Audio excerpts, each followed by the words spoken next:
Hi friends, welcome you all to my YouTube channel the journey of life. Friends, आज हम आपसे बात करेंगे स्विच वर्ड्स के बारे में। अगर आपने मेरी पोर्टल वाली वीडियोस देखी होंगी तो आपने उसमें देखा होगा कि मैं अक्सर आपको स्विच वर्ड्स की चैंटिंग के लिए बताता हूँ। मतलब जो लोग मंत्र का जाप नहीं कर सकते, बेसिकली अगर मान लीजिए कोई रिलीजियस फाउंडेशन उनके साथ और वो मंत्रों का जाप नहीं कर सकते, तो ऐसे में अपनी वाइब्रेशंस को बढ़ाने के लिए मैं उनको स्विच वर्ड्स की चैंटिंग सजेस्ट करता हूँ।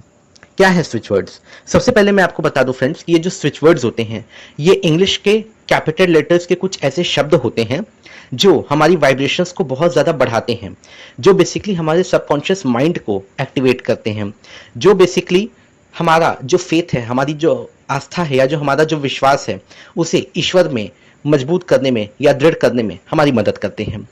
तो आइए चलिए हम आपको स्विच वर्ड्स के बारे में ही बताते हैं आज के दिन में। लेकिन हाँ, आपसे एक रिक्वेस्ट भी है कि वीडियोस को पूरा देखा कीजिए, लाइक भी किया कीजिए और हाँ प्लीज़ कमेंट्स भी किया कीजिए। फ्रेंड्स, ये जो स्विच वर्ड्स होते हैं हम इनकी चैंटिंग क्यों करते हैं? जब हमें ऐसा लगता है कि हमें अपनी वाइब्रेशंस को बढ़ाने की ज़रूरत है, जब हमें ऐसा लगता है कि हमें कुछ मैनिफेस्ट करना है, ठीक है, हमारी कोई एक इच्छा है जो लंबे समय से अगर पूरी नहीं हो रही है, तो ऐसे कंडीशन में, ऐसी सिचुएशन में हम स्विच वर्ड्स की चैंटिंग शुरू करते हैं। फ्रेंड्स, जो स्विच वर्ड्स होते हैं बहुत तरह के होते हैं। इसमें बेसिकली इंग्लिश के ही कुछ पॉजिटिव वर्ड्स को आपस में रख करके एक साथ स्विच वर्ड्स बनाए जाते हैं। एक पूरा का पूरा मतलब एक फ्रेज या एक सेंटेंस आप जो भी बोलिए या मैं जो भी बोल दूं इसको, तो इस तरह से ये स्विच वर्ड्स बनाए जाते हैं। ये जो स्विच वर्ड्स होते हैं ना, ये हमारे सबकॉन्शियस माइंड को एक्टिवेट करने का भी काम करते हैं, राइट? क्योंकि देखिए फ्रेंड्स, जब हम स्विच वर्ड्स को चैंट करते हैं तो हमें स्विच वर्ड्स का मतलब तो पता होता ही होता है। तो जब इस तरह से उसकी मीनिंग को जानते हुए, उसके मतलब को जानते हुए जब हम स्विच वर्ड्स की चैंटिंग करते हैं, ठीक है, तो हमारा जो सबकॉन्शियस माइंड है वो उसी डायरेक्शन में उसी तरह से एक्टिवेट होता है और हमारे लिए काम करता है। और एक बात और, जब एक बार हम अपने सबकॉन्शियस माइंड को एक्टिवेट करते हैं तो हमारे ब्रेन की जो पावर है वो तो इतनी ज़्यादा है, इतनी असीम है कि मैं उसके बारे में आपको शायद मैं कुछ बता भी नहीं सकता। आपको खुद ही करके देखना पड़ेगा और रिजल्ट आप खुद ही मुझे बताएंगे। तो चलिए, इसमें एक सबसे इंपॉर्टेंट एक स्विच वर्ड है, divine magic begin now, right?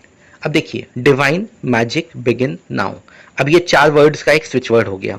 अब इसमें जो डिवाइन है, डिवाइन का मतलब होता है दिव्य, दैवीय, कुछ ऐसा जिसका संबंध ईश्वर से है, राइट?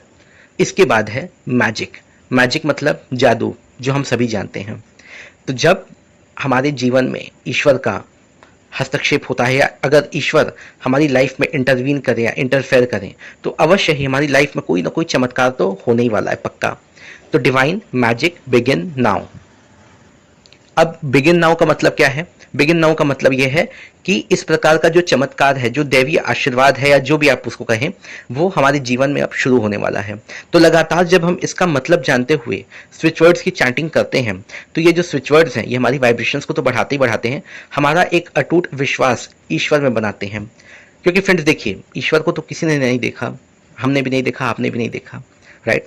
लेकिन फिर भी कहीं ना कहीं हमारे मन में एक उम्मीद है, एक आस्था एक है, एक विश्वास है ईश्वर को लेकर के। हमें भी नहीं पता कि भाई ईश्वर किस रूप में है, वो जीसस के रूप में है, वो कृष्ण के रूप में है, वो किस रूप में है हमें भी नहीं पता। लेकिन कहीं ना कहीं हमारी एक अपनी आस्था है। और मैं आपको एक बात बता दूं, जब हमारी किसी में आस्था या विश्वास होता है ना, तो वो जो जिनकी हम पूजा कर रहे हैं उनकी शक्ति भी बढ़ती है। इस पे मैं एक वीडियो बनाऊंगा, आप देखिएगा बाद में। लेकिन फिलहाल अभी मैं जो स्विच वर्ड्स की बात कर रहा हूँ ना, तो ये जो स्विच वर्ड है डिवाइन मैजिक बिगिन नाउ, मेरे ख्याल से ये बहुत ही अच्छा स्विच वर्ड है। बहुत सारे स्विच वर्ड हैं, लेकिन वो स्विच वर्ड्स को चैंट करने में ना शायद आप उससे अपने आप को कनेक्ट ना कर पाए, रिलेट ना कर पाए। लेकिन ये जो स्विच वर्ड है डिवाइन मैजिक बिगिन नाउ, इससे आप तुरंत अपने कनेक्शन को, अपने मतलब मैं क्या बोलूं, अपने साथ आप इसको जोड़ के रख सकते हैं बिल्कुल, अगर आप इसकी चैंटिंग प्रतिदिन रोज कीजिए। तो स्विच वर्ड की चैंटिंग रोज करनी चाहिए, क्योंकि इससे हमारा सबकॉन्शियस माइंड एक्टिवेट होता है और बहुत सारे चमत्कार हमारी लाइफ में होते रहते हैं। तो फ्रेंड्स, ये जो डिवाइन मैजिक बिगिन नाउ है ना, इसकी चैंटिंग आप रोज कीजिए। अब मैं आपको बताऊं कि स्विच वर्ड्स की चैंटिंग कितनी देर करनी है और कब करनी है। कभी भी कर सकते हैं आप, राइट? सुबह उठ के कीजिए, रात में सोने से पहले कीजिए, दोपहर में कभी भी जब आप खाली होते हो, अगर आप घर में रहते हो तो वहाँ भी आप चैंटिंग कर सकते हैं। अगर आप ऑफिस में हैं तो फिर तो कोई बात ही नहीं है। लेकिन हाँ, अगर आप घर में हो और अगर सुबह में या रात के समय में आपको थोड़ा बहुत भी टाइम मिले, तो कम से कम 11 बार या फिर 21 बार या फिर 108 बार, जितनी बार भी आप स्विच वर्ड्स की चैंटिंग कीजिए। स्विच वर्ड्स की चैंटिंग जो है आपको फ़ायदा ही देकर के जाएगी। तो उम्मीद है फ्रेंड्स आपको मेरी वीडियो पसंद आई होगी। पसंद आई हो तो प्लीज़ लाइक कीजिएगा, दोस्तों के साथ भी शेयर कीजिएगा। Thank you so much. God bless you all.